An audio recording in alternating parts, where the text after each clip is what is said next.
Gravando. Bom dia a todos e todas. Vamos dar início a mais uma sessão da 4ª Câmara Julgadora do Tribunal de Impostos e Taxas, do dia 11 de março de 2026. Sejam todos bem-vindos, senhores advogados que vão fazer sustentação oral hoje. Então, vamos iniciar. Como temos dois advogados quer dizer, a Stoa, os solidários também, né? Advogado pelos solidários, então vamos iniciar por este processo, né? Que é o auto de infração 5052133, Stoa Indústria Cosmética Limitada. Então, é a recorrente, a empresa, temos os solidários José Carlos Rodrigues, MD Bozo Comércio de Cosméticos, e temos o recurso de ofício da Cefaz. É o que consta. Doutor Argos Magno é o relator. Então, passo a palavra para a doutora Argos para fazer o seu relatório.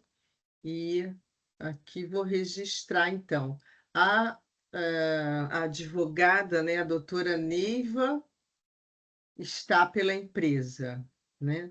E o doutor José Mauro, porque aqui eu vou registrar a sustentação oral, o doutor José Mauro vai fazer a sustentação oral pelo José Carlos, né? Não, pela empresa MD Bozo e pelo Matheus Dutra Bozo. Matheus, mas o Matheus não aparece aqui. Ele está como responsável solidário também. Ele não consta.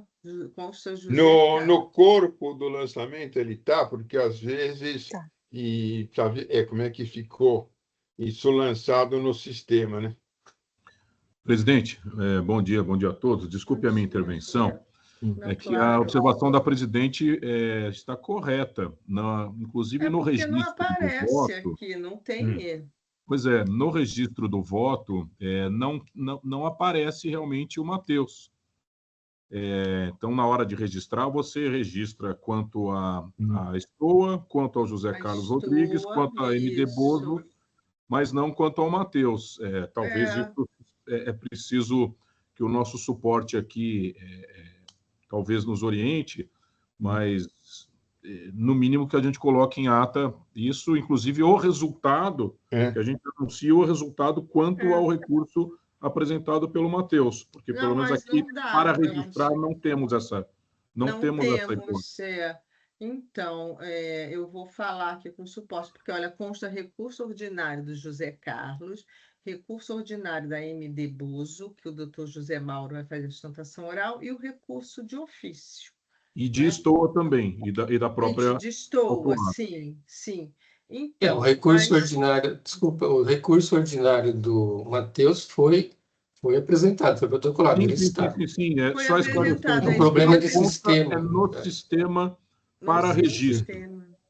O recurso foi apreciado, o voto trata dos 4 recursos, mas efetivamente para registro, essa é a minha única observação. Talvez a gente constar aqui que, mesmo não constando em registro, no registro eletrônico aqui, foi dado o voto também sobre mas eu acho que não pode.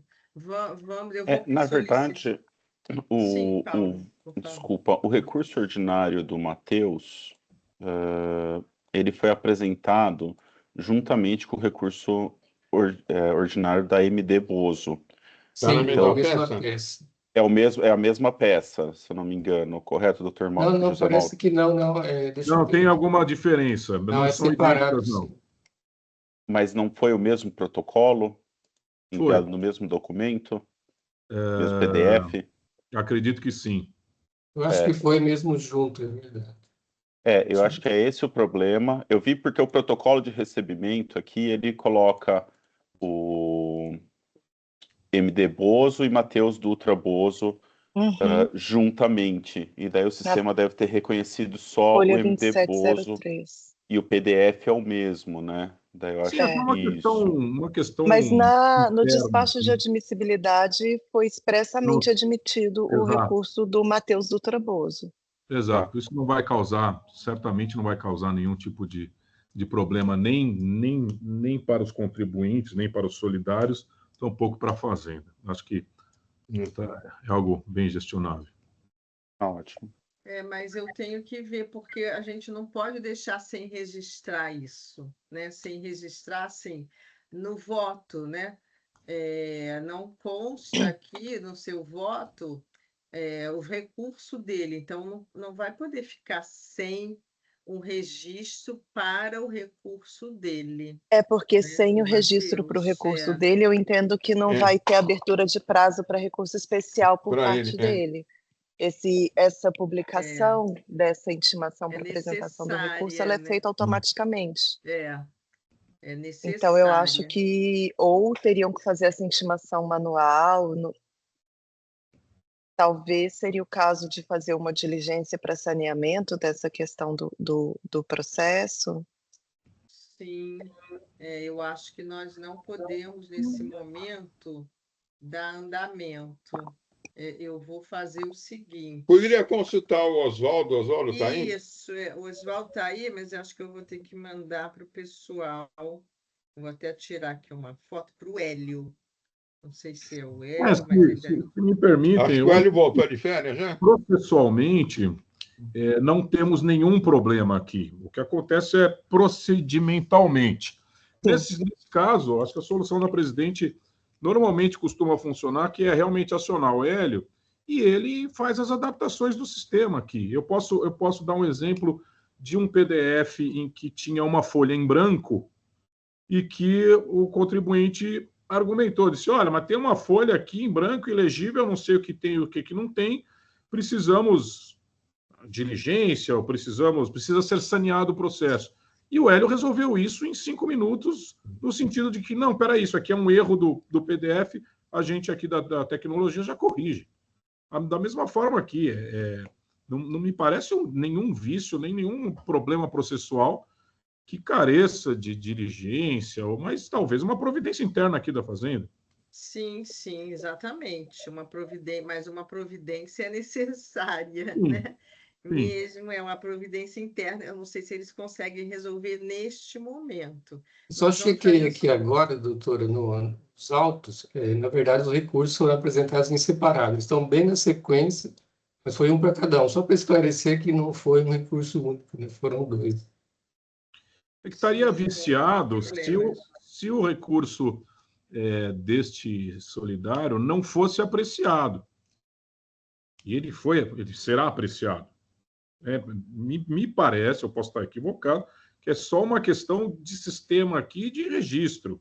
Que, claro, que se tiver algum problema, o contribuinte tem absolutamente todo o direito de se manifestar, inclusive com relação a prazos e por aí vai, mas a gente avisando aqui ao pessoal interno, o pessoal da informática, e dizer, olha, temos uma questão aqui, os recursos foram todos apreciados, mas um deles não nos foi permitido fazer o registro do resultado do voto.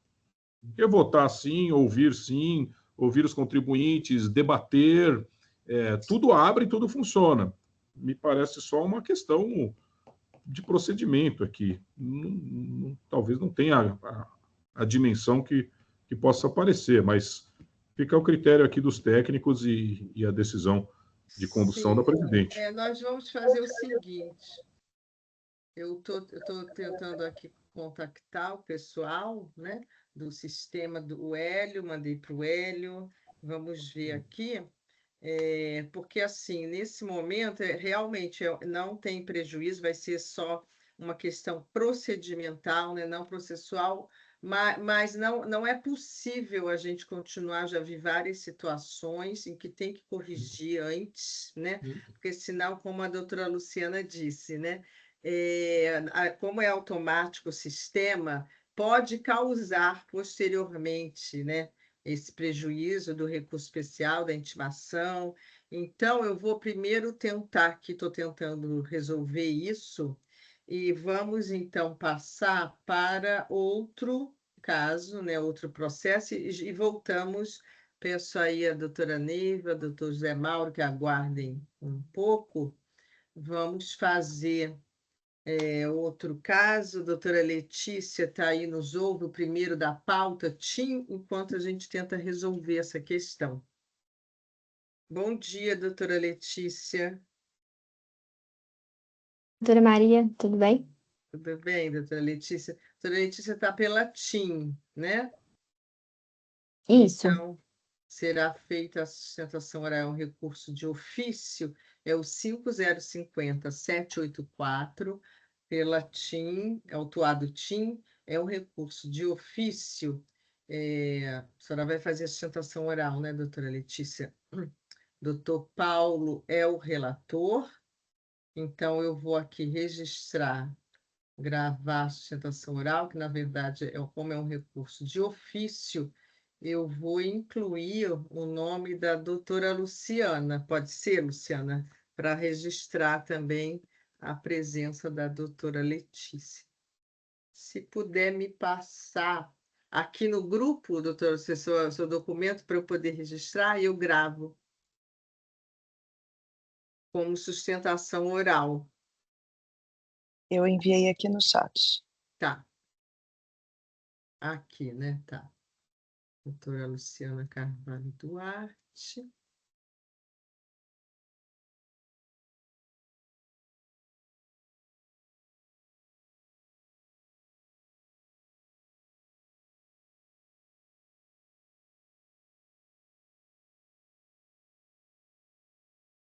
Então, registrado, passo a palavra ao doutor Paulo e depois para o seu relatório, né, breve relatório, e depois passamos para a doutora Letícia fazer sua sustentação oral. Aqui, Então, bom dia a todos, bom dia, doutora Letícia. O AIN só tem uma acusação, que é deixar de pagar o ICMS por emissão de nota fiscal de serviço de telecomunicações com erro na determinação da base de cálculo do imposto, da qual foram suprimidos valores cobrados exclusivamente em faturas relativos a serviços de telecomunicações classificados como serviços suplementares. A inflação se comprova. É essa infração aqui, esse detalhamento de onde estão as provas. E se a doutora abrir mão de eu fazer a leitura do relatório, a gente pode passar para a sustentação oral. Na verdade, presidente, é um recurso de ofício, né? A sustentação oral seria da representação, nesse caso. A doutora está no mudo, presidente. Está no mudo, desculpe. Registrei, né, como sustentação oral da doutora Luciana, mas a gente dá oportunidade também para a advogada, né, pelo mesmo prazo, para as suas contrarrazões. Então, eu não sei se vai abrir alguma por ordem, sim. ou para advogada, ou Sim. para patrona, ou para A doutora representação. Luciana quer falar? Desculpa. Não, a postura da representação fiscal já foi esclarecida no parecer em recurso de ofício, de que os produtos, os serviços que são objeto da autuação, eles estão diretamente vinculados necessariamente à prestação do serviço de comunicação. E que, por essa razão, a representação fiscal entende que eles não podem ser, eles estão, né, relacionados de forma intrínseca, indissociável, e eles não poderiam ser excluídos da base de cálculo do imposto. Mas a postura da representação fiscal ela já está bem esclarecida no parecer de recurso de ofício. Sim, ok. Obrigada. Obrigada, doutora Luciana. Então, podemos passar para a doutora Letícia, para sua sustentação oral também, pelo prazo de 15 minutos, doutora Letícia, com a palavra, por favor. Bom dia, doutores. Cumprimento novamente os julgadores, na pessoa da doutora Maria, presidente dessa 4ª Câmara Julgadora. Bom, serei bem breve nas minhas considerações. Na verdade, o meu intuito é de ressaltar, sobretudo, 2 pontos que são muito relevantes para o julgamento dessa questão.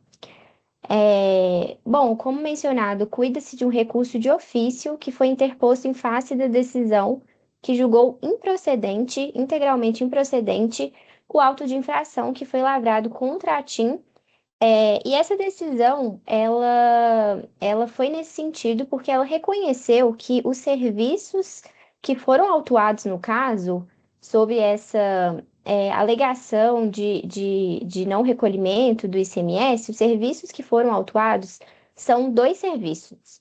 Um deles é o serviço de gestão total e o outro serviço é o serviço de team backup. Nesse caso, esses serviços eles são discutidos em outros casos e o que eu gostaria de ressaltar são justamente dois pontos sobre essa questão.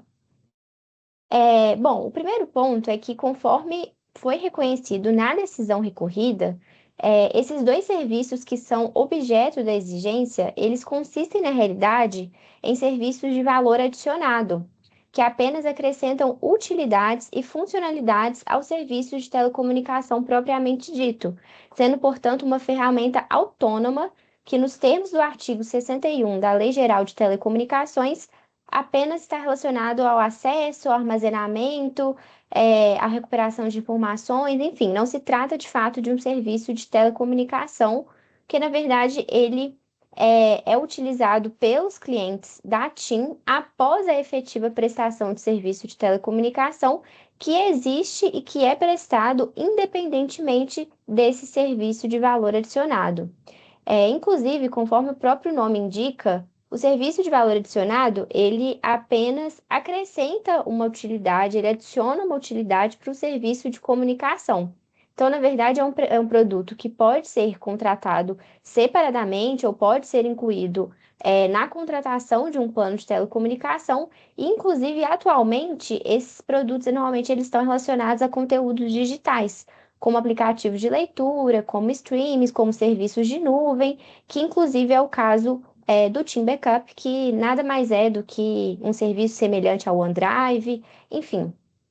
Então, além da lei, né, da Lei Geral de Telecomunicações, expressamente consignar que esses serviços eles não são serviços de telecomunicação, a própria natureza desses serviços deixa claro mesmo que não constituem serviços de comunicação, porque eles não implicam em um ato de comunicação propriamente dito, já que a mera disponibilização de um aplicativo de leitura, de um streaming ou de um serviço de nuvem não consiste numa troca de mensagem, não consiste numa troca de comunicação mesmo, de fato, o que seria essencial para que houvesse a incidência do ICMS. O segundo ponto que eu gostaria de ressaltar, e na verdade é o último, é justamente sobre a jurisprudência acerca dessa matéria. No caso, o STJ, ele entende expressamente em diversos julgamentos que foram, inclusive, acostados aos autos, então eu não vou ficar mencionando mesmo os números para ser mais breve, mas o STJ, ele entende que os serviços de valor adicionado, eles não se equiparam aos serviços de telecomunicação e, portanto, eles não se sujeitam à incidência do ICMS. Inclusive, no âmbito do Tribunal de Justiça de São Paulo, há precedentes específicos analisando, por exemplo, o serviço de gestão total, que é um dos serviços autuados neste caso, que é oferecido pela TIM. E no caso, o Tribunal de Justiça de São Paulo já consignou expressamente que esse serviço de gestão total ele não se sujeita à incidência do ICMS, porque ele consiste justamente em um serviço de valor adicionado que apenas acrescenta uma utilidade relacionada ao acesso, ao armazenamento, enfim, nos termos já mencionados referentes ao artigo 61 da Lei Geral de Telecomunicações. No mesmo sentido, este egregue o tribunal, inclusive essa quarta Câmara julgadora, em diversas oportunidades, já decidiu de forma favorável em casos análogos, inclusive em casos da própria TIM, consignando expressamente que esses serviços eles não se sujeitam à incidência de ICMS, eis que, conforme já mencionado, se referem a serviços de valor adicionado. No bojo dos quais não há qualquer característica, não é qualquer sinal de comunicação, o que seria necessário para configurar um serviço de telecomunicação e para incidir o imposto estadual. Bom, ainda nesse ponto, em relação à própria jurisprudência, eu gostaria de ressaltar que, muito recentemente, no dia 19 de dezembro de 2025, foi anulado por este tribunal foi anulado um auto de infração que foi lavrado também contra a TIM, em razão desses mesmos dois serviços, quais sejam o serviço de gestão total e o serviço de Team Backup, que, como eu mencionei, é semelhante ao Google Drive, ao OneDrive, enfim. E o tribunal, na ocasião, em dezembro do ano passado, consignou expressamente que esses dois serviços, essas duas rubricas que foram autuadas, elas não atraem a incidência do ICMS. Bom, justamente por essa razão, tanto pela própria natureza do serviço, quanto pela própria disposição da Lei Geral de Telecomunicações, enfim, quanto pela própria jurisprudência dos tribunais, do STJ, do Tribunal de Justiça de São Paulo e deste próprio tribunal, é irretocável a decisão que reconheceu que o serviço de gestão total e o serviço de Team Backup são serviços de valor adicionado e que, portanto, o auto de infração ele deveria ser julgado integralmente improcedente. São essas questões que eu gostaria de ressaltar. Ok, muito obrigada, doutora Letícia, parabéns pela sustentação oral. Então, passo a palavra para o relator, doutor Paulo, para proferir seu voto. Muito obrigado, presidente. Eu vou acabar dando uma resumida no voto. Eu acho que já disponibilizei para todos da Câmara e em algumas partes que são principalmente transcrições, eu vou me dar o direito de não ficar lendo as transcrições. Passo lá para o meu voto. A autuação do presente é inverso sobre a falta de pagamento de ICMS pela emissão de notas fiscais de serviços de telecomunicações com erro na determinação da base de cálculo, pois foram suprimidos valores referentes a serviços de telecomunicações classificados como serviços suplementares. Os serviços em questão são a assinatura, gestão total e o Team Backup. O Team Backup, vários planos, né, que é aí variando basicamente do tamanho da quantidade de gigabytes. O serviço de assinatura, gestão total, foi explicitado pela autuada e não contraditado da seguinte forma: refere-se à assinatura de uma ferramenta de controle de utilização de acessos corporativos e por aí vai. E também informa que a empresa que prestava esse serviço era a Indra, conforme o contrato apresentado. Já o serviço Team Backup foi explicitado pela autuada e não contraditado também da seguinte forma: permitem o compartilhamento e armazenamento de arquivos digitais e de recados em uma nuvem, que é acessível pelo usuário e por aí vai.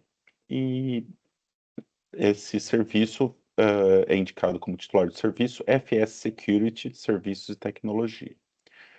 O fisco, em sua autuação, entende tratar-se de serviços de telecomunicações, pois estão relacionados de forma intrínseca e indissociável a planos de prestação de serviços de telefonia ofertados pela contribuinte, sendo serviços suplementares e, portanto, tributáveis pelo ICMS. Para seguir o deslinde da questão, temos que analisar o artigo 61 e parágrafos da Lei 9472 de 97. Eu transcrevo aqui, não vou ler. Assim, no meu entender, ambos os serviços de que trata o AIM são serviços de valor adicionado. Explico. O serviço Assinatura Gestão Total não trata de telecomunicação, mas tão somente do controle, por um gestor do cliente, da utilização das linhas da empresa, incluindo a possibilidade de poder limitar o uso dessas linhas. Isso, por si só, já demonstra que o serviço Assinatura e Gestão Total não afeta o serviço de telecomunicação prestado pela autuada, sendo serviço de valor adicionado. Mas ainda, a contratação do serviço é opcional, assim o cliente pode contratar somente serviço de telecomunicação da autuada, o que demonstra que a Assinatura e Gestão Total é um serviço independente. Mesmo racional aplica-se ao serviço Team Backup. Trata-se apenas de serviço que o cliente pode acessar seus recados telefônicos e guardar seus arquivos na nuvem, acessando-os de diversos dispositivos. A telecomunicação envolvida, recados telefônicos, não se altera pela contratação de serviço, mas tão somente são guardados os arquivos e há uma facilidade de acesso aos mesmos. A não contratação do Team Backup não impacta na comunicação realizada pelos clientes da autuada. Assim, também entendo ser serviço de valor adicionado. Ainda, a representação fiscal alega que não existiu qualquer relação contratual direta entre os clientes da autuada e provedores dos supostos serviços de valor adicionado, o que contraria o parágrafo 2º do artigo 61 da Lei 9472. Todavia, no meu entender, o citado normativo não obriga que haja relação contratual entre os clientes da autuada e os provedores dos serviços. Cabe destacar que ambos os serviços são prestados por empresas diversas da autuada, a Indra e a FS Security. Por fim, a representação fiscal alega que apenas os clientes da operadora já vinculados contratualmente aos planos pós-pagos contratados poderiam aderir a tais serviços, caracterizando que seriam os serviços de telecomunicação. Por óbvio, os serviços de valor adicionado adicionam valor em outros serviços sem alterá-lo. Assim, a autuada comercializa os serviços de valor adicionado a quem contrata seus serviços de telecomunicações. Dessa forma, tal alegação não pode ser acatada para descaracterizar os serviços como serviços de valor adicionado. Assim, sendo ambos serviços de valor adicionado, correta a decisão ACO, sendo que o AIM deve se manter cancelado. Ante o exposto, conheço o recurso de ofício e a ele nego o provimento. É assim que eu voto, presidente. Muito obrigada, doutor Paulo, pelo seu voto, está bem fundamentado. Os debates estão abertos para, né, aí os pronunciamentos. Se a representação fiscal quiser novamente a palavra, fica à vontade. Não? Então, vamos prosseguindo. Eu acompanho o doutor Paulo, porque, na verdade, esse não é um serviço que eu posso dizer, é um serviço fornecido pela operadora, mas ele não é um serviço que faz a comunicação entre dois sujeitos, o A e o B. Ele é um serviço que é diretamente direcionado para aquele que efetivamente detém o contrato com a cooperadora, ou seja, é uma relação com a operadora, não há de se falar num serviço ou numa comunicação propriamente dito, tá? O serviço de comunicação, antes de mais nada, ele tem como natureza jurídica exatamente isso, a comunicação entre duas ou mais pessoas ou coisa parecida, tá? Eu vou acompanhar o doutor Paulo, esse daí já era o meu entendimento. Sim, obrigada, doutor Zuli. Também vou acompanhar o doutor Paulo, essa questão de serviço de valor, né, adicionado já é também antiga, aqui no tribunal, não especificamente do backup, mas em outras situações, e eu já votava nesse sentido, mas, né, continuo ainda, né, agora pelo menos acho que está ficando mais pacificado o tema aqui no tribunal. Então, eu acompanho o doutor Paulo. Eu já anuncio também, presidente, vou acompanhar o doutor Paulo exatamente pelas mesmas razões. Isso já é um tema muito conhecido aqui no tribunal, eu já me manifestei sem número de vezes também sobre esse tema, acompanho aqui o entendimento do doutor Paulo. Sim. Então, podemos encerrar aqui os debates e verificar quórum para iniciar a votação.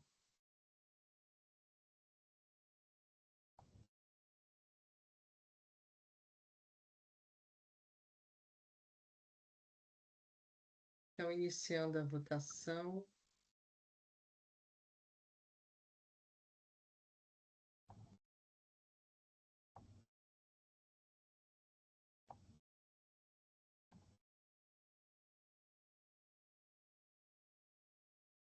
Então, encerrando a votação, todos acompanharam o relator, doutor Paulo, o recurso de ofício foi conhecido e não provido.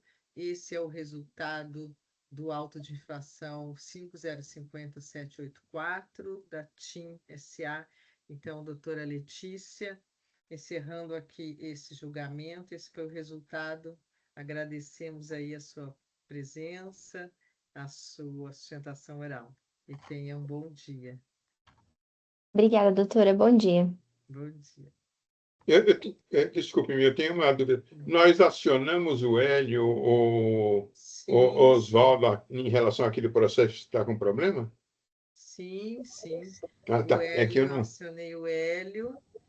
O Tá, doutor tá Paulo bom. também mandou para o NACAL. O Hélio disse que está vendo com EPAT, pediu para aguardar, né? Nós Tá bom. colocamos Ficou essa dúvida porque eu não percebi esse procedimento. Sim, não, sim, eles pediram para aguardar, que estão tentando resolver. Realmente a gente não pode prosseguir por enquanto. O NACAL, na verdade, ele é do EPAT, NACAL, né? É do Por isso EPAT. que eu falei, deixa eu fazer um passei com bypass e aí direto você para ele. mandou logo para a pessoa certa. Eu mandei para ele. Mas Se bem que eu acho que eu até tenho o telefone do NACAL, mas a gente fala mais com o Hélio mesmo. Ele disse que passou para o EPAT, inclusive o nome aqui, já passei o nome, a foto de qual é o caso, né, o do solidário, eles já estão providenciando.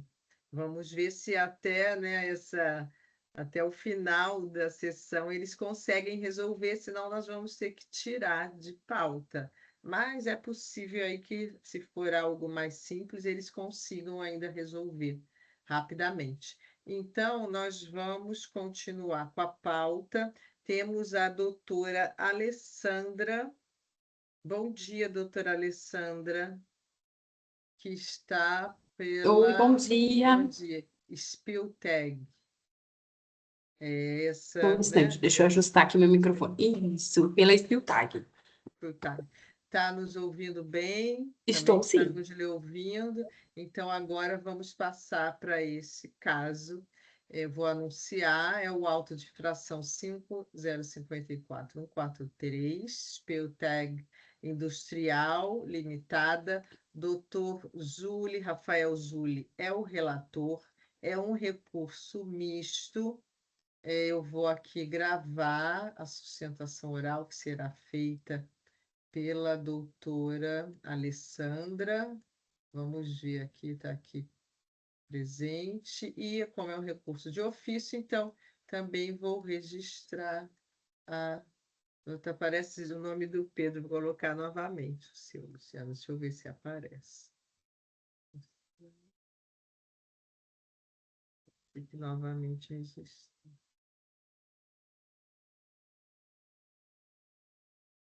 Deixa eu ver aqui o número.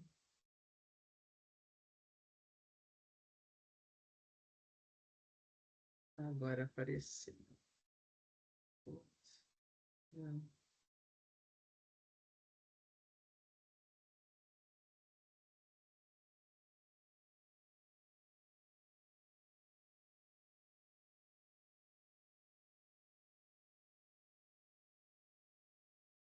Então, ok, sustentação oral registrada com sucesso. Então, eu passo a palavra ao doutor Zuli para fazer o seu relato do caso e depois passamos para a doutora Alessandra. Então, bom dia a todos mais uma vez. Eu vou ser bem objetivo, tá?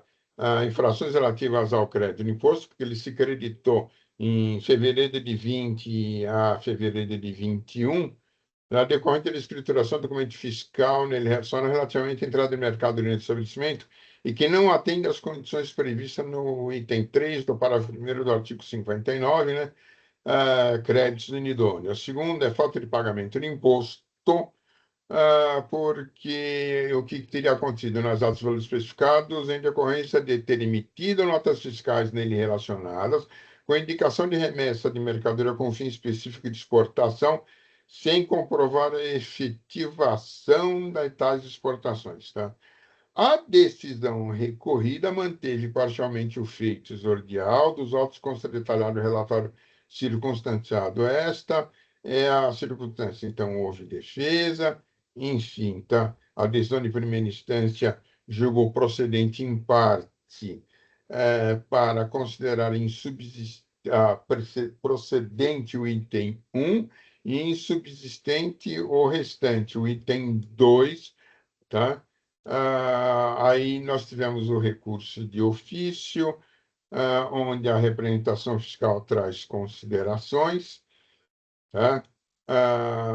E razões, e o seu pedido é ante o explanado, somos pelo não provimento do presente recurso do ofício, tá?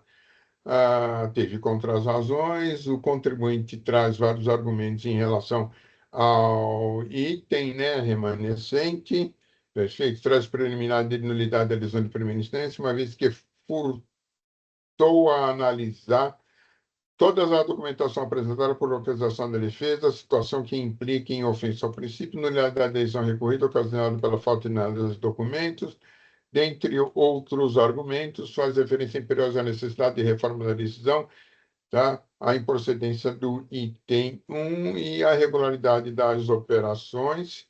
Perfeito. Eu acho que esse daí é o essencial do recurso, ela se repete, traz exatamente esse tipo de destaque, tá?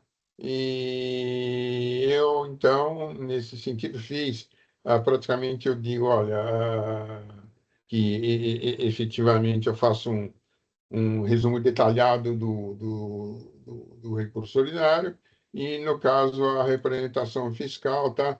Ela opina pelo não provimento do recurso ordinário. Perfeito.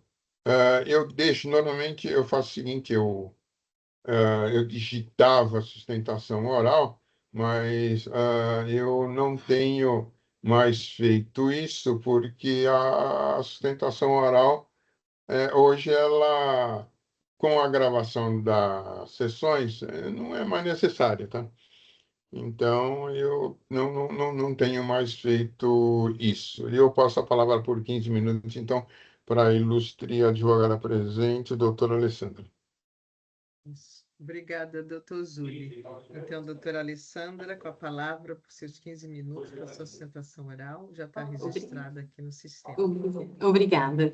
Excelentíssima senhora presidente, ilustres julgadores e demais presentes, eu saúdo a todos, né? Bom dia.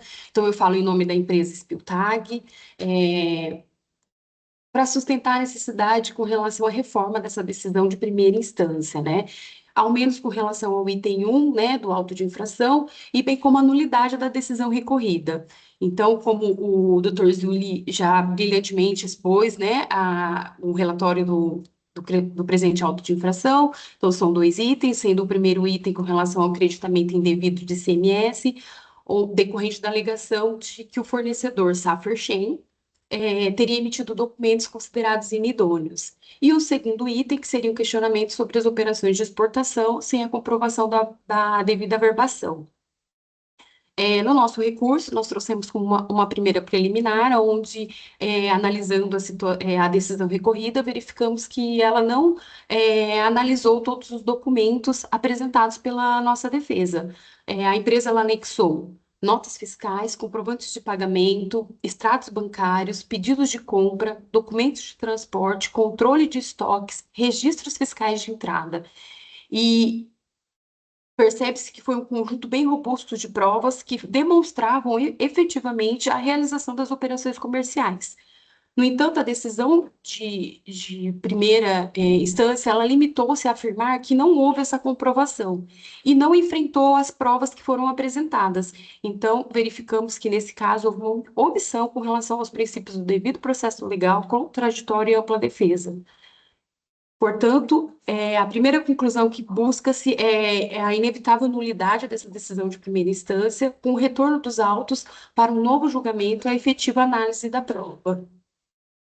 Ainda, excelências, caso entendam que superada a preliminar, apenas a título de argumentação, no mérito, com relação ao item 1 do auto de infração, a empresa, ela entende que partiu-se de uma premissa equivocada, porque a empresa efetivamente teve todas as operações comerciais efetivas com a empresa Saferchain, ela verificou que no momento da operação ela possuía, sim, uma inscrição estadual ativa, possuía uma documentação válida fiscal, que foi inclusive anexada em nossa defesa, e se encontrava regular perante o fisco.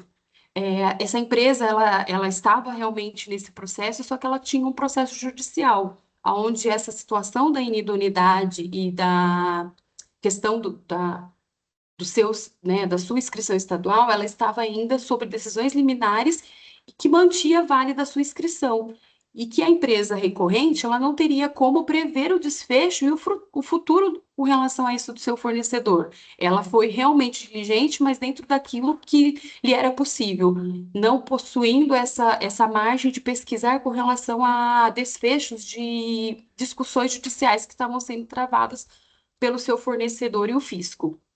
A jurisprudência ela é consolidada nesse sentido, em que o contribuinte que age de boa-fé nas operações que se tornam operações reais não pode ser penalizado por irregularidades posteriores do seu fornecedor. Esse é um entendimento também que é traduzido na súmula 509 do STJ, que reconhece, então, a manutenção do crédito quando demonstrada a boa-fé do adquirente.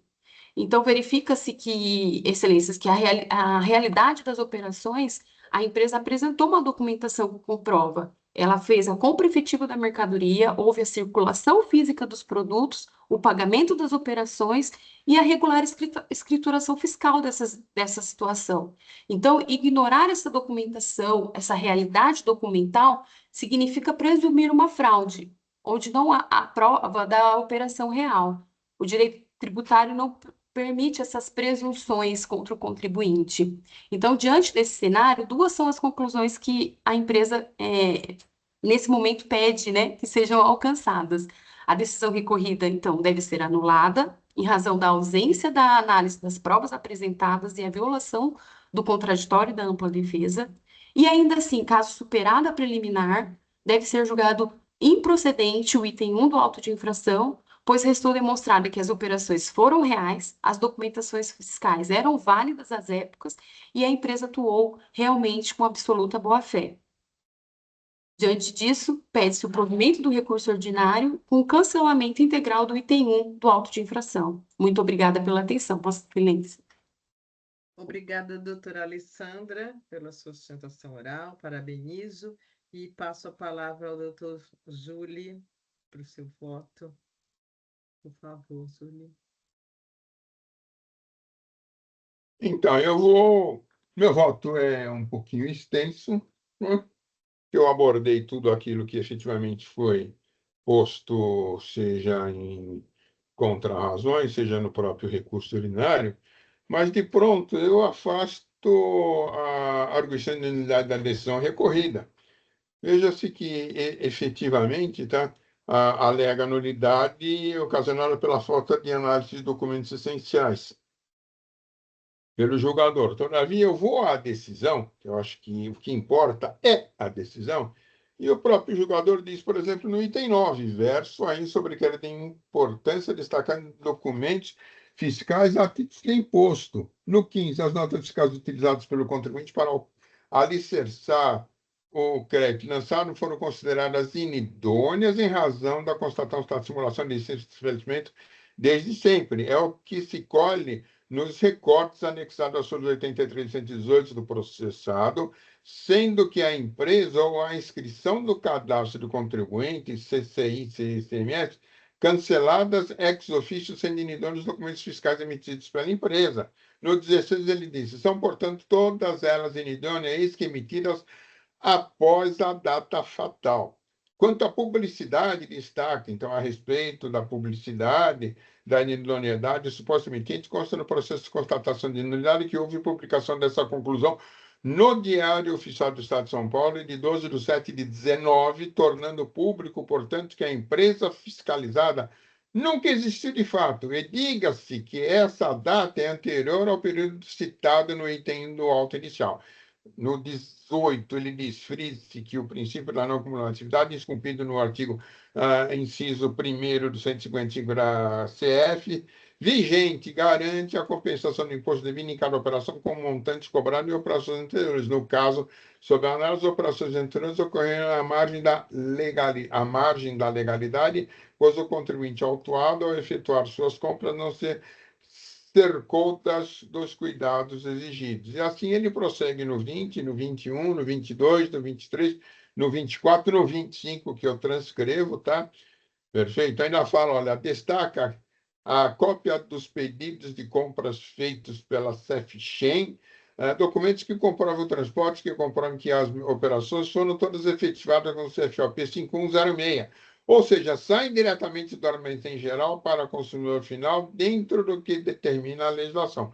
Ofensa ao princípio da ampla defesa e do contraditório, tá? Eu também falo. Lembro que a representação fiscal assim se manifesta assim,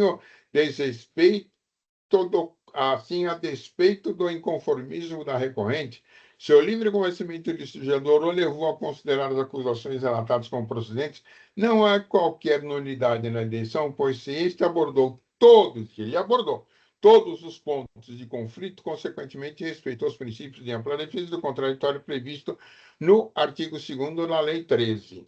A seu turno, o jogador, como pode ser visto da leitura de sua decisão, rebateu ponto a ponto os argumentos expedidos, além de que a decisão apresentou razões suficientes para concluir de modo diverso de todos os argumentos apresentados pela interessada na forma prevista no artigo 489, parágrafo 1º, inciso 4º do CPC. Ainda no exame que faço dos autos, em nenhum momento constatou a ocorrência de procedimento de defesa ou elementos que incijam a sua ocorrência. Com efeito, princípio, em momento nenhum ocorreu despeito ampla defesa, e eu faço aqui exatamente uma análise da ampla defesa, do conhecimento, trago decisões, inclusive, desse tribunal, tá? Lembra minha ex-mestra de quando nós estudamos e fizemos um curso na Faculdade de Direito da colega Odete Medawar, tá? E transcrevo, né, do seu livro Processualidade do Direito Administrativo, exatamente abordando essa questão do inciso 55 do artigo 5º, que reza, né, os litigantes processos administrativos são garantidos à ampla defesa, né? Tá? Lembro disso e, efetivamente, então eu estou pulando para não ser cansativo, tá? Eu estou afastando, lembro o Moacir Amaral dos Santos também a respeito dessa matéria, e eu vejo que, efetivamente, foram analisados todos os documentos, a decisão contém relatório de fundamentação, motivação e conclusão, tá? Então, eu não vejo efetivamente que ocorre cerceamento de defesa, porque estão presentes ou nulidade todos os requisitos. Ainda lembro que no item 39 seguintes, a representação diz: o único documento cadastral apresentado e constante no CADESP, folhas 6985, 6986, o qual, todavia, não indica a época de sua emissão. Além disso, refiro o documento informa como endereço um escritório administrativo localizado em Indaiatuba, o qual teria sido responsável pelo envio de toneladas de produto, endereço que é diverso do que consta das notas fiscais recebidas pelo interessado, conforme ser verificado, por exemplo, as suas 6.850, que indica como origem a cidade de Sorocaba, que é ali pertinho, mas fato que demonstra de pronto que, à época das operações, a autuada deixou de verificar a regularidade fiscal de seu suposto fornecedor, desobedecendo o artigo 22A da Lei 6374 e descumprindo o requisito, e assim por diante. Tá? Lembro mais um pouquinho o trecho da RF e digo que eu adoto esse argumento porque está muito bem colocado. Tá? Então, eu estou afastando no mérito. Então, a primeira é crédito indevido, recurso de ofício. Eu acho que eu já até comentei, li o trecho da representação fiscal no que diz respeito ao contexto refere à remessa de mercadorias para apresentação. Por ocasião do procedimento fiscal, o autor notificou a interessada a comprovar a efetiva exportação de suas mercadorias, concluindo pela existência de divergência em relação à parte dessas. Ante a falta de comprovação de exportação ou ainda a reintrodução dessas mercadorias no mercado interno, caberia interessada a recolher o imposto devido constante previsto no artigo 455, parágrafo 2º do RICM, o que restou infringido conforme informado pelo efeito. O julgador, todavia, considerou o item parcialmente insubsistente, uma vez que o interessado comprovou o retorno de parte dessas mercadorias. Como bem observou a circunstância, é reconhecida pelo autor do feito aos folhas 7002. Não vou nem ler. Mérito do item 1, que não há certeza, tá? Também está da ocorrência da infração, pois a declaração de inidoneidade e sua aplicação ocorreu após a realização dos negócios do juiz. Então, eu também analiso essa parte, tá? Falo ainda um pouco do recurso e entro no item 2, tá? Especificamente, em relação à acusação, analiso, tá? Não vou ler porque eu acabei fazendo em partes essa análise, né? Não é comum, eu mudei um pouquinho, tá? Falo da representação fiscal, então toda a análise foi efetuada, tá? E digo ainda, e lembro, a certa altura, o seu recurso, tá? Eu vejo que a interessada diz da improcedência dos itens 2 do auto de infração e da efetiva exploração das mercadorias e das justificativas aplicadas e das provas apresentadas são física da mercadoria, saída física da mercadoria, tá? Eu transcrevo o que a parte fala na sua inteireza, perfeito? Então, eu analisei os respectivos trechos e, assim, em relação ao recurso de ofício, feito toda essa análise e apanhado, eu achei necessário entrar naqueles pedaços, inclusive, do RO e da manifestação, e eu digo o seguinte: assim, nego provimento ao recurso de ofício, mantendo, assim, a decisão recorrida e considerando as razões do recurso ordinário postas em relação ao remanescente do item 2 e aí nego o provimento. Porque, na verdade, eu tenho a parte do recurso de ofício que afastou a acusação. Então, este remanescente e a própria representação fiscal concorda que deve ser negado o provimento. Concordo com ela, então assim. E eu tenho a parte, por isso que eu fiz esse meio rebate, tá? Eu achei necessário. A parte que ele é o item, há uma parcela do recurso ordinário que corresponde ao item 2. Então, eu entro agora na análise do recurso ordinário e cabe apenas o exame remanescente do item, onde concordo expressamente que o recurso ordinário é bem como parcela relativa ao item 2, ao dizer, a própria recorrente fala, nesta oportunidade destaca a recorrente que não se opõe com relação ao julgamento da parcela admitida, como devidamente comprovada, das infrações descritas no item 2 do AIM parcialmente procedente, que houve redução da exigência do crédito tributário. No que se refere ao remanescente do item 1, sob exame, este refere-se ao crédito devido escudado em documento fiscal indicado e emitido como contribuinte em situação irregular perante o fisco. A matéria conhecida desta corte e de meus pares, e eu vou pedir novamente aqui desculpa, já fiz isso em outros, que depois da minha cirurgia eu ainda estou com uma certa dificuldade de digitação, tá? Estou até fazendo fisioterapia para poder tentar voltar minha mão ao normal, tá? A matéria conhecida, e aqui eu errei, mas precisaria tentar corrigir depois. A matéria conhecida desta corte de meus pares envolve a questão da boa-fé. Porém, cabe aqui lembrar que, quanto à alegada, arguída pelo contribuinte, a decisão do Superior Tribunal de Justiça uniformizou o inquérito por meio da súmula 509, conhecida por todos nós, eu faço referente a ela, aquele RESP de Minas Gerais, né? A jurisprudência, transcrevo, tá? A responsabilidade da limite de boa-fé reside na exigência no momento da celebração do negócio jurídico, da documentação pertinente à assunção da regularidade do alienante, cuja verificação da idoneidade incumbe ao fisco, razão pela qual incide a espécie do artigo 136, tá, segundo a qual, salvo disposto em contrário à responsabilidade por infração da legislação tributária, independe da intenção do agente do responsável e da efetiva natureza da extensão dos seus efeitos. Perfeito? Então, eu examino essa parte da boa-fé, afirma, nesse sentido, afirma que a boa-fé não se prova apenas pela regularidade da documentação, e que a documentação apresentada formalmente correta, como costuma ser, não demonstra que a operação tenha sido realizada como descrito nos documentos, tá? Lembro aqui alguns itens onde se busca socorro, inclusive as questões de se integra, tudo, tá? Enfim, falo da boa-fé.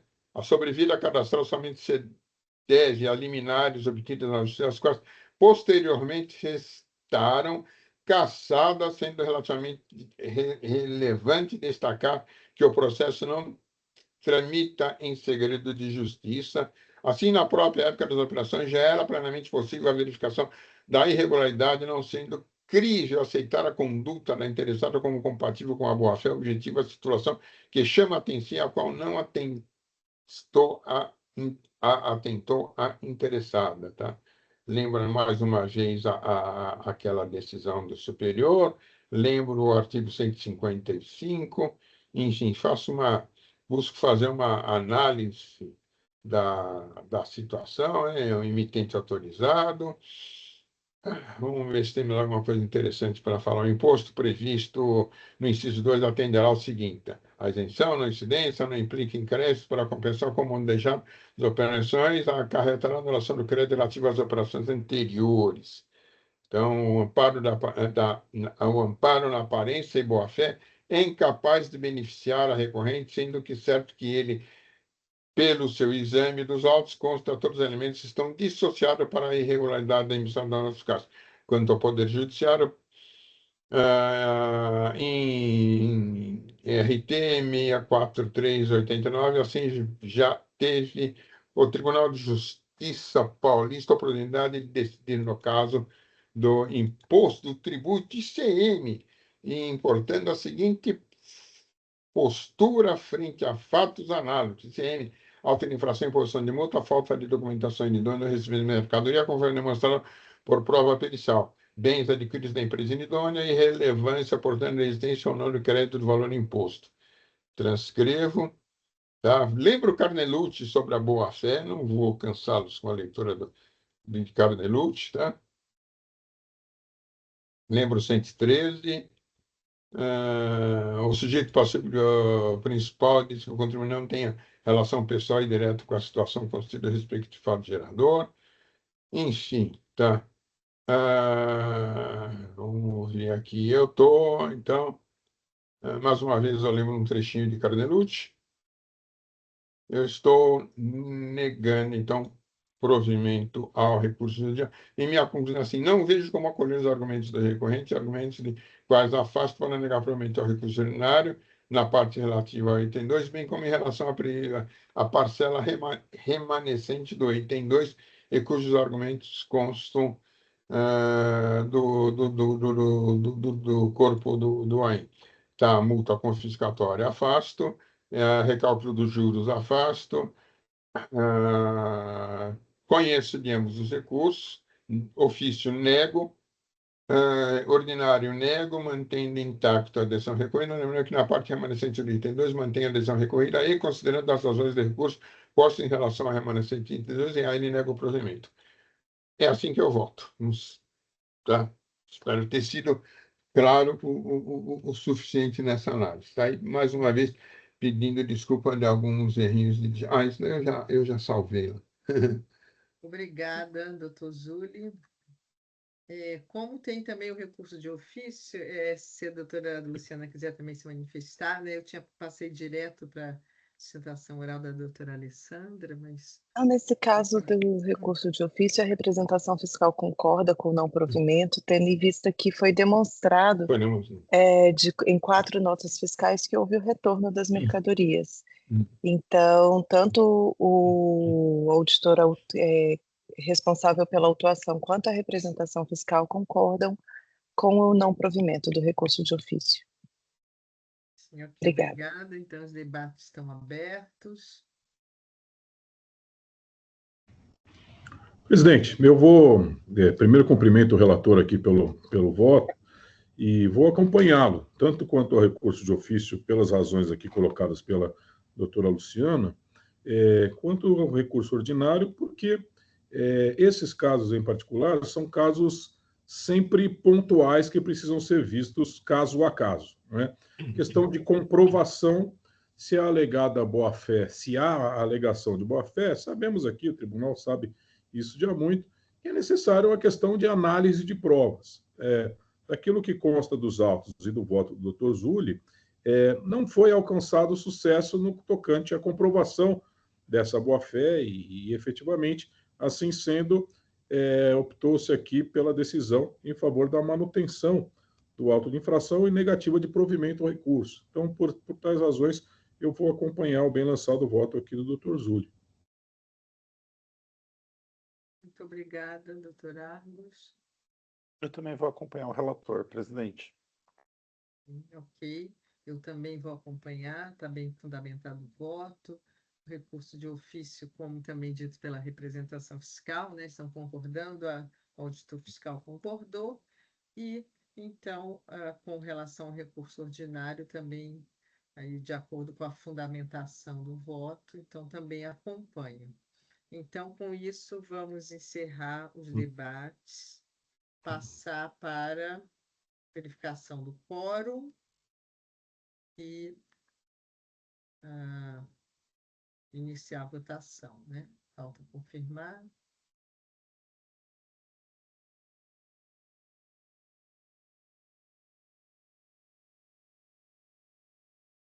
Então, iniciando a votação.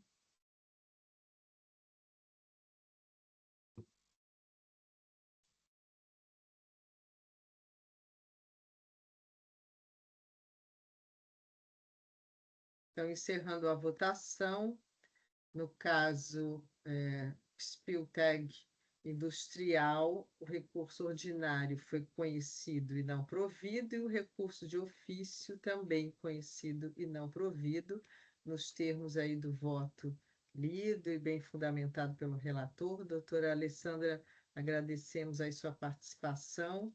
Então, encerrando o julgamento nos termos por unanimidade, né? Todos acompanharam o relator. Obrigada pela sua presença, participação. Eu quero aproveitar o ensejo para agradecer à doutora Luciana, que quando eu mandei o voto, eu inverti. Em vez de mandar o voto, eu mandei o rascunhão, que estava quase pronto, mas faltavam alguns pedaços. Aí eu vi, ela chamou a atenção a um ponto, falei, opa, mas peraí, tem alguma coisa invertida. Aí eu fui lá e peguei, e eu vi que eu tinha mandado o rascunho e não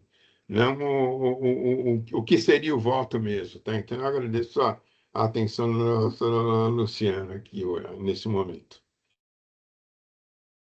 Obrigada. Bom dia a todos. Obrigada, bom dia.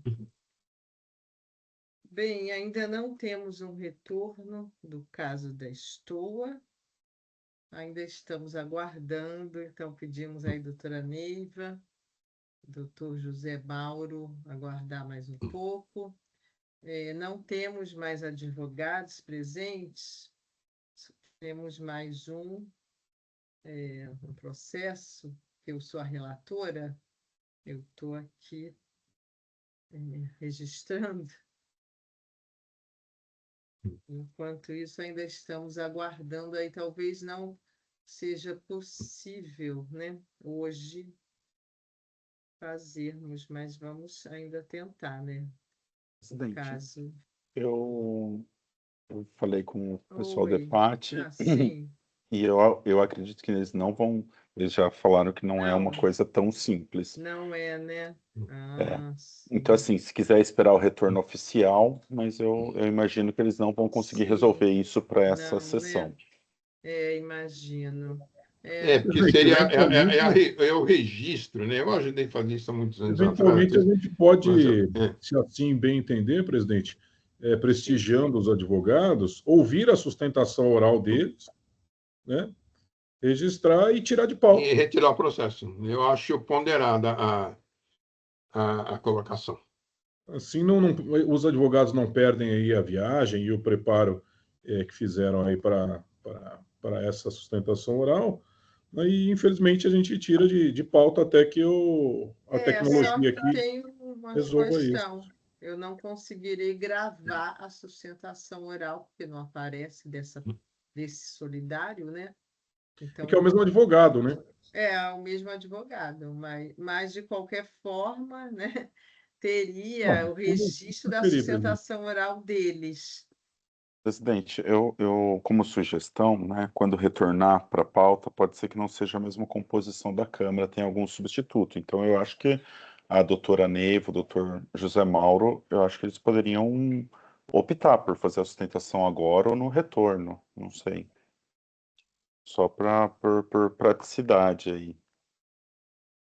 Se me permite, então, senhora presidente, eu declino da sustentação oral hoje, até porque ela contém aí elementos bastante importantes que pretende expor aos senhores juízes, de forma que ficaria bastante comprometida a eficácia dela, caso eu faça isso hoje e até a gente possa ter outra composição, como disse o doutor Paulo.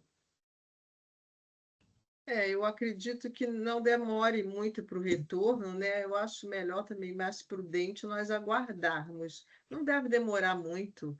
Acho que dá para até talvez colocar daqui na próxima ou na outra, mas também abro a palavra para o doutor José Mauro, né? Mas a doutora Neiva já se manifestou em não realizar a sustentação oral hoje, né? Eu acho que é mais prudente mesmo, mas passo a palavra também para o doutor Mauro para uma manifestação. Peço desculpas pelo ocorrido já, desde já, né? É um problema aqui do sistema mesmo.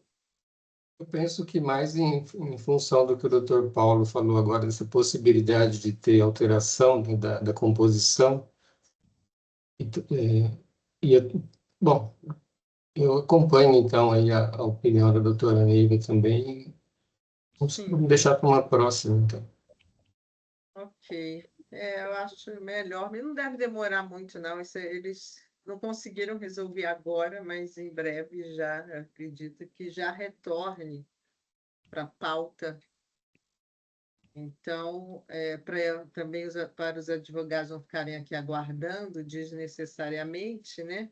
Eu já até registrei, já ia passar para o outro caso, mas eu vou, então, já retirar de pauta para também poupar o tempo aqui dos advogados. Deixa eu ver se é possível também, se eu consigo retirar de pauta, né? Porque já teve aqui o registro. Não aparece mais. Tem devolver para... Devolver para a agenda de pauta, aparece.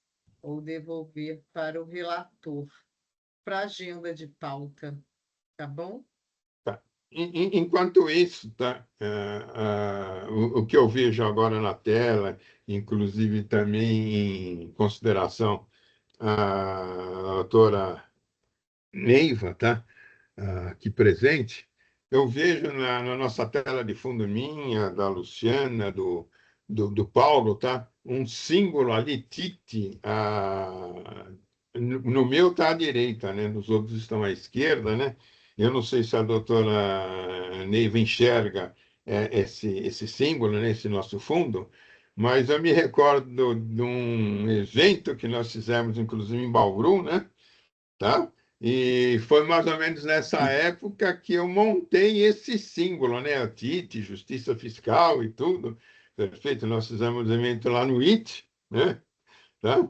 E com a presença de juízes, de palestrantes, tudo, o dia inteiro. Servimos almoço para todos os presentes, foi um evento muito bonito. Foi nessa época que eu imaginei o TIT Justiça Fiscal da forma que está até hoje, né? Nossa, na nossa, aí nas nossas, nas nossas simbologias do tribunal, né?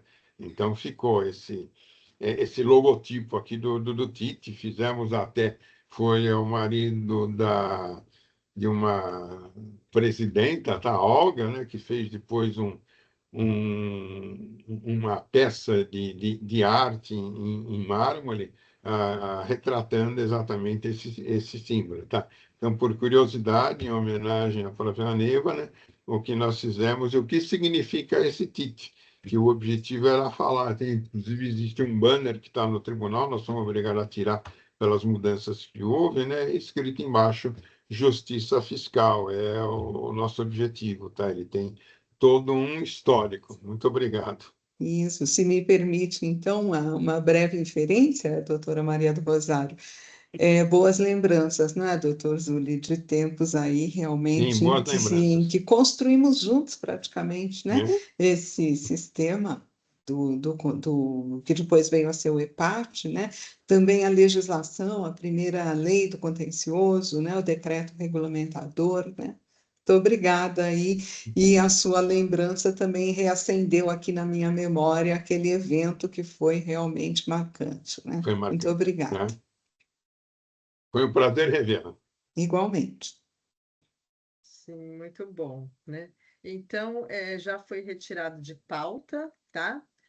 O caso da Stoa, estão anunciando aqui, retirada de pauta, e então, com isso, eu libero os advogados, peço mais uma vez desculpas pelo ocorrido e entrará em uma outra oportunidade, não deve demorar muito, mas essa é a situação de hoje.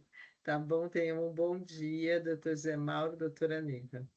Muito Bom dia. obrigada. Bom Bom dia a trabalho a todos. E vamos passar, então, para... Já tem até o pedido aqui, né, Paulo? Mas eu vou anunciar e apenas também dar a oportunidade, se mais alguém quiser fazer a solicitação de vice. Então, o caso é o auto 5055-342, Dental Globo, é um recurso ordinário. Eu sou a relatora, são 13 acusações fiscais, né? Apenas assim, o breve resumo para anunciar, e já concedo, Paulo, que a vista sempre é muito bem-vinda, né? São 13 acusações fiscais, aqui apontando, né? São as primeiras 4 acusações sobre falta de pagamento do imposto, com relação às operações de transferências de mercadorias. Então, da mesma titularidade, né? Então, aí o caso seria da ADC 49. As 5, 6 e 7, também com fundamento na transferência de mercadoria adquirida de terceiros, as operações são interestaduais, né? Deixou de transferir o crédito. Então, só apontando aí, esse é o ponto, né, principal aí para análise. E outras com relação às obrigações acessórias, né? Então, eu apliquei a ADC 49, aí o resultado dos embargos de declaração, nas infrações 1 a 7, né? Que tratam da mesma fundamentação, embora sejam infrações distintas, as 4 primeiras relativas à falta de pagamento de imposto e as 5, 6 e 7 relativas à falta de transferência do crédito, né? Nessas operações de transferência de mercadorias entre estabelecimentos da mesma titularidade, só que operações interestaduais, tá?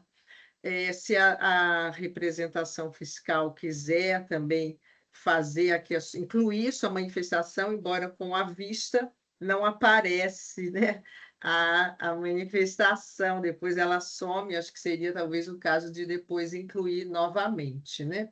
Então, com relação a essas primeiras operações, de 1 a 7, eu cancelei o auto de infração, né? Entendo que deve ser cancelado, por tratar-se de operações de transferência de mercadorias em estabelecimentos da mesma titularidade, embora sejam infrações distintas, né? De 1 a 4 e de 5 a 7, e tendo que decorrem dessa mesma fundamentação, né?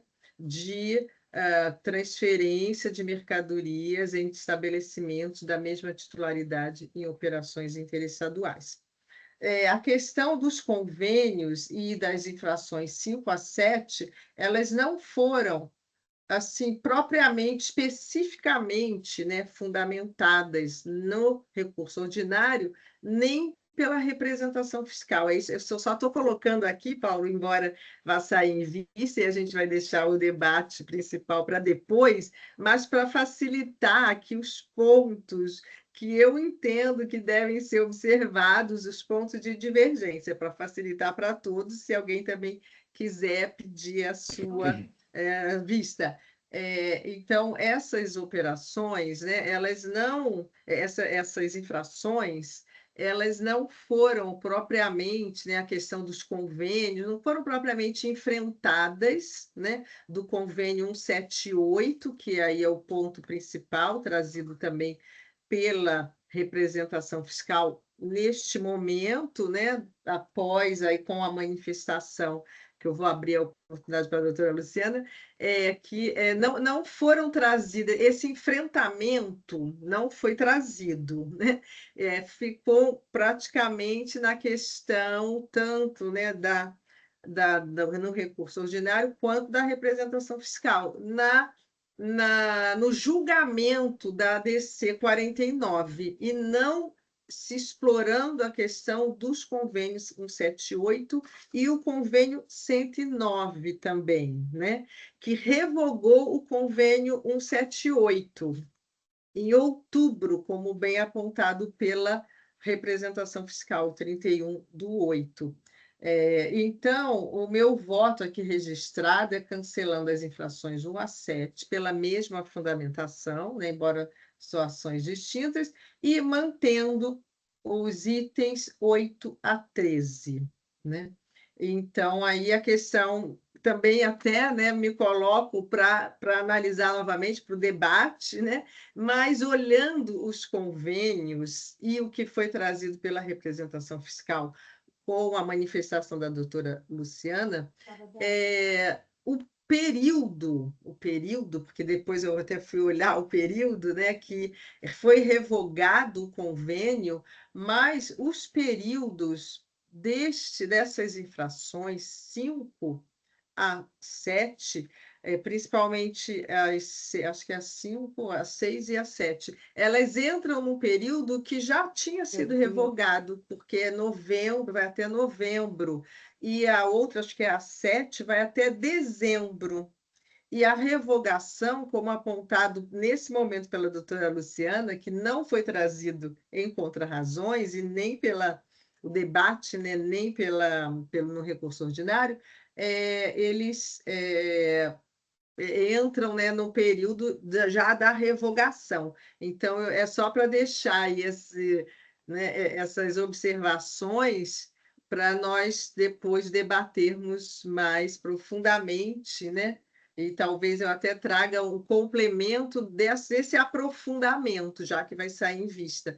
Mas eu mantenho esse entendimento, né, de cancelamento. Então, com isso, eu concedo as vistas, me alonguei um pouco, mas para deixar isso mais claro. Pois Mas só não, para doutora Luciana. reforçar. Eu queria só vi pontuar algumas coisas, Sim. primeiramente, até porque fizemos referência à minha manifestação, mas eu ainda não me Não se manifestei aqui na manifestou, sessão, sim. para ficar claro, caso alguém venha até a ver essa sessão posteriormente. Na verdade, a minha manifestação é no sentido de que os itens 5, 6 e 7 da autuação, eles não tratam da exigência de imposto na transferência entre estabelecimentos do mesmo titular, da incidência de imposto, né, na transferência entre os estabelecimentos do mesmo titular. O que ocorre é que, após a decisão da ADC 99, foram editados, né, 2 convênios ICMS, a Lei Complementar 204 de 2023, que alterou a Lei Candir, e essa legislação ela foi feita justamente no sentido de solucionar o problema causado pela decisão da DC 49 em relação à transferência dos créditos e ao estado de origem acabar arcando com a manutenção dos créditos das mercadorias transferidas para outras unidades da federação, que seriam essas unidades da federação que seriam beneficiadas com a incidência posterior do imposto quando houvesse a saída dessas mercadorias. Em que pese esse assunto ele não ter sido profundamente abordado no parecer de contrarrazões da representação fiscal, essa é a capitulação indicada no auto de infração, na lavratura do auto de infração, o convênio ICMS 178, 178 de 2023, o convênio 109 de 2024 e a Lei Complementar 224 de 2023 são os dispositivos indicados na infringência desses 3 itens. Então, são esses os dispositivos que fundamentam a exigência. E eles não foram contraditados pelo contribuinte, seja em defesa, seja em recurso ordinário, então eles poderiam até mesmo ser considerados incontroversos nos autos. A representação fiscal trouxe no parecer de contrarrazões, abordando mais especificamente o convênio 178, porque ele era o convênio que estava vigente no período da maior parte das operações. As operações do auto de infração, elas vão de janeiro de 2024, em alguns itens até novembro, outros até dezembro de 2024, e esse convênio 178, ele esteve vigente até o dia 31 de outubro de 2024. Então, assim, a grande maioria das operações ocorreram durante a vigência do convênio 178 de 2023, que determina a obrigatoriedade da transferência dos créditos nessas situações.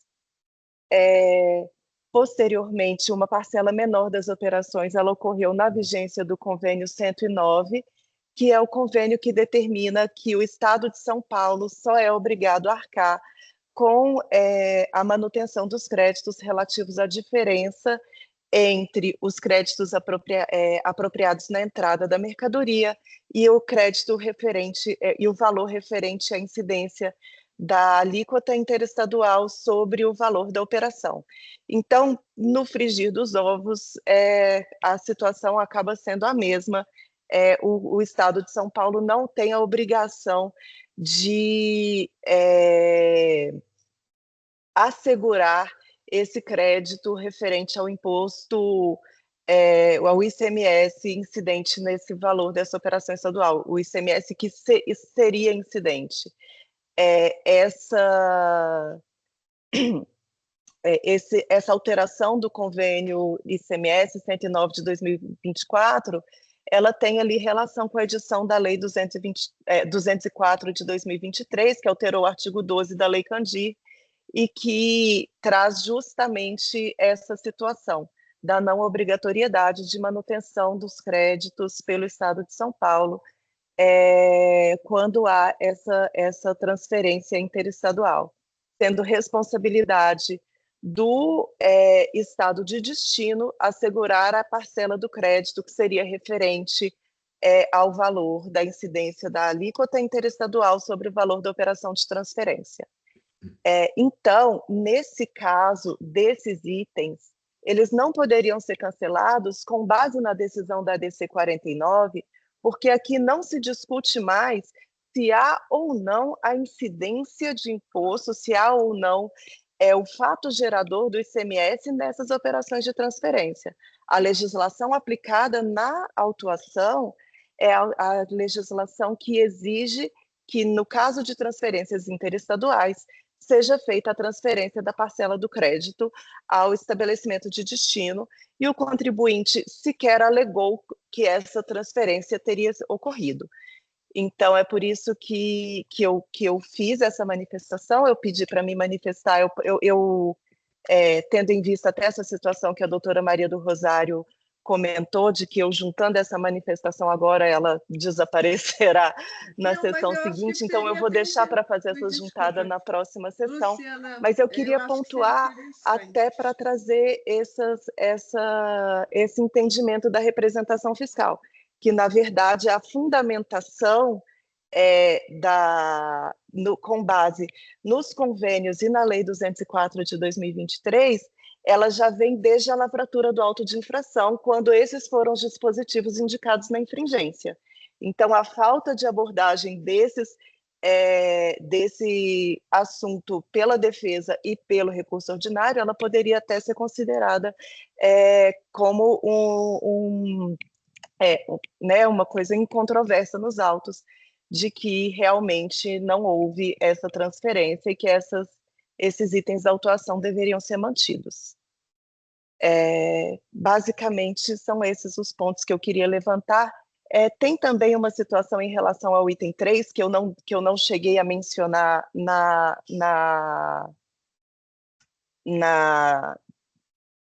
manifestação que eu havia elaborado, mas que eu posso elaborar para a próxima sessão, quando retornar, é que, na verdade, o item 3 do auto de infração de transferência interestadual, ele trata de operações em que houve o destaque do imposto pela recorrente, ali pela contribuinte. As notas fiscais foram emitidas com destaque de imposto, são situações que a própria contribuinte reconheceu a incidência do imposto nessas operações, e o fisco ele apenas discute a base de cálculo que foi utilizada a menor.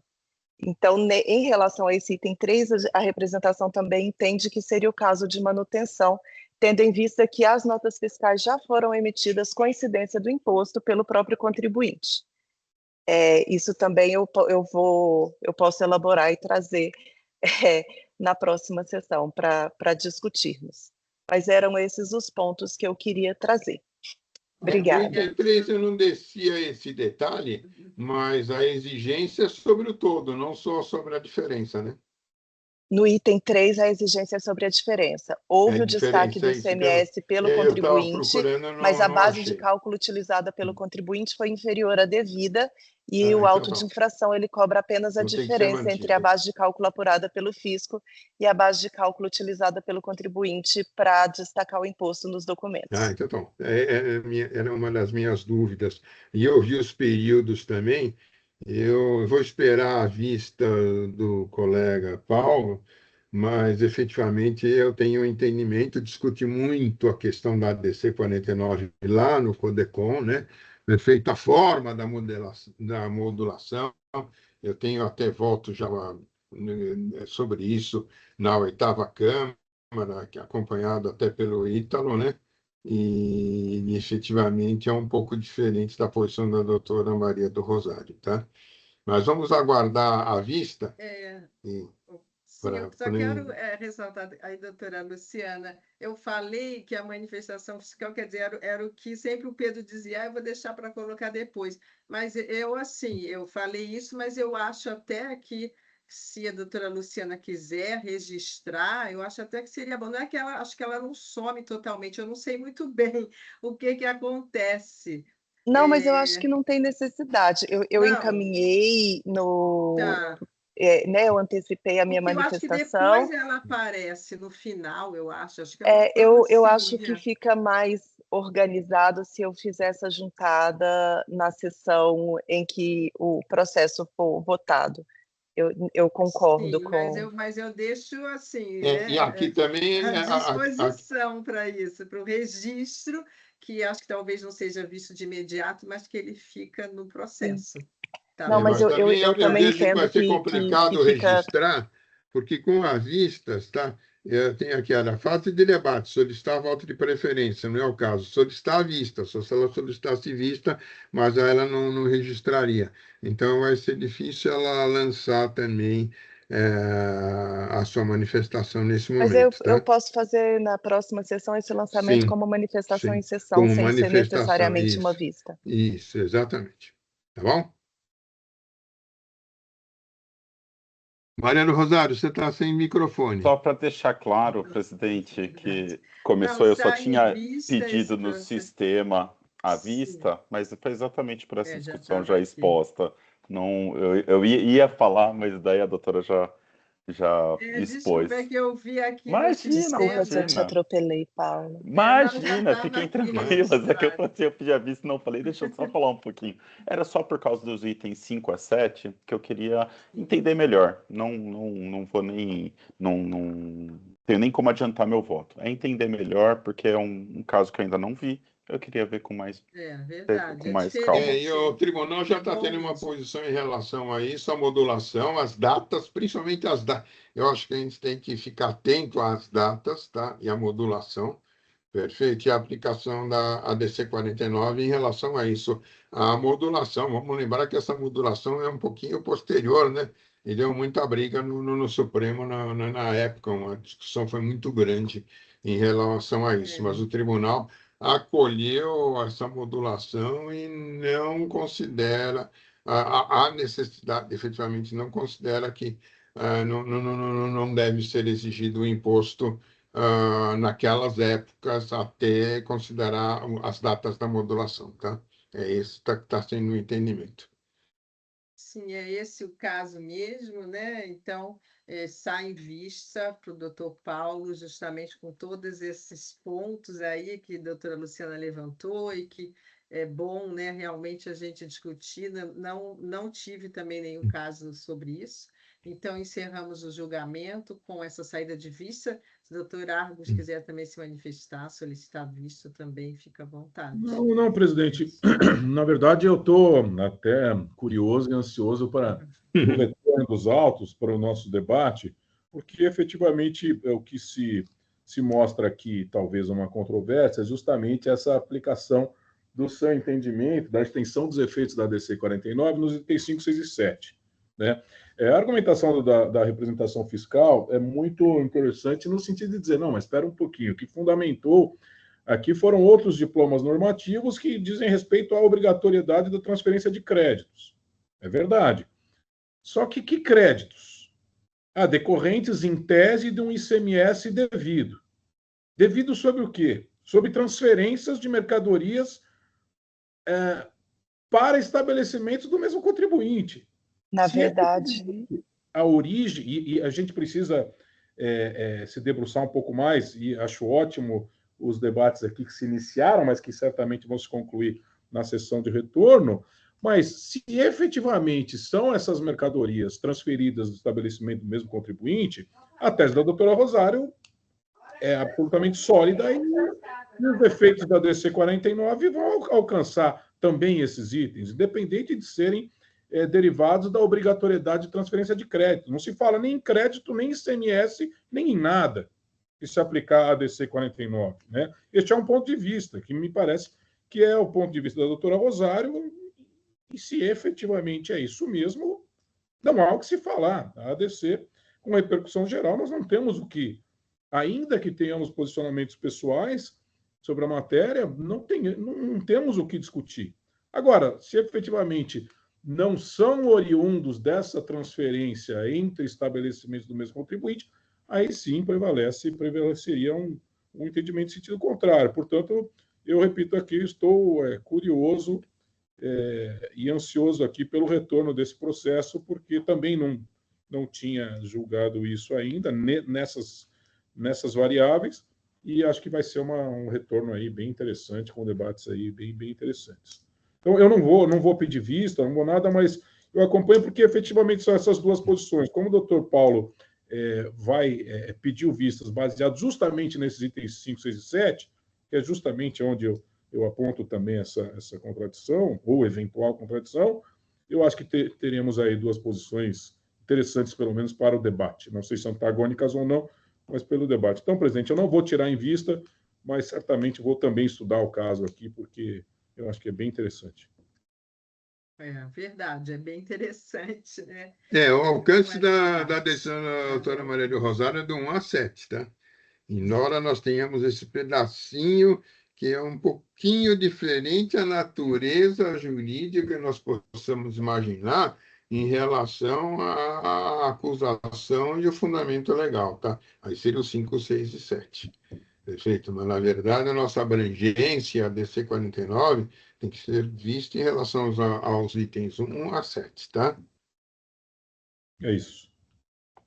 Isso. Então, o processo sai em vista para o doutor Paulo e encerramos o julgamento desse caso para continuarmos os debates. Muito bom. A Câmara é boa quando debate, né? Assim, pontos relevantes, né? Não debates sem fundamento, mas esses que são bem relevantes. Então, com isso, sai em vista, encerramos o caso Dental Globo, voltará numa outra oportunidade, e também encerramos a nossa pauta de hoje, podendo, então, encerrarmos a gravação, agradecemos aí a todos, foi já, né, o início dos debates. Oswaldo, podemos, então, encerrar a gravação. Mas é interessante.